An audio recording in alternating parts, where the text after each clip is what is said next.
យើងមកបដូររសជាតិពីនំ cupcake មកជាមួយនឹង salmon cupcake ម្ដងក្នុងគ្រឿងផ្សំ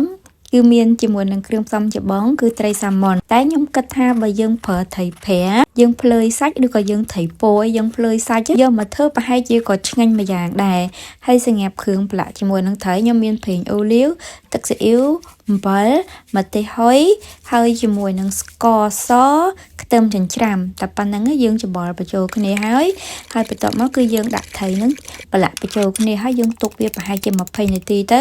ហើយនេះសបកសបកស្រាយដែលយើងយកមកធ្វើដែលក្រេយើងធ្វើគីមប៉ាប់ចាហើយ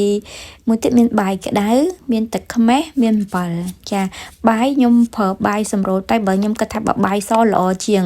តែខ្ញុំមានតែបាយដាក់បាយហ្នឹងទៅហើយខ្ញុំជាមួយនឹងទឹកម៉ាយ៉ូណេសចុងក្រោយច្បល់បញ្ចូលគ្នាហើយយើងយកបាយហ្នឹងមកប៉ាត់លើស្លឹកស្រាយយើងហ្នឹងណាហើយបន្ទាប់មកយើងអាចមានកូនចានឬក៏កូនពេងឬក៏យើងប្រើសម្រាប់ធ្វើនំ cupcake ហ្នឹងចាយើងដាក់ចឹងហើយយើងដាក់ត្រីដែលយើងប្រឡាក់ទុកមិញហ្នឹងបញ្ចូល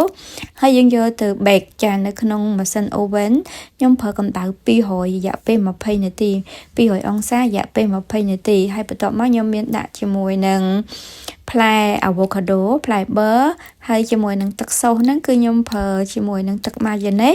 លាយជាមួយនឹងទឹកម្ទេសចាហើយនឹងរោយល្ងលីងតិចទៅវាកាន់តែឈ្ងុយកាន់តែឆ្ងាញ់បើសិនជាយើងធ្វើសម្រាប់កម្មវិធីជប់លៀងអាហារសម្រាប់បើកឆាកមុនគេគឺអានេះគឺជាមនុយមួយដែលល្អដែរបងប្អូនមានអ្វីបន្ថែមអាច comment ខាងក្រោមអរគុណសម្រាប់ការជួយ share ឬក៏ report បន្ត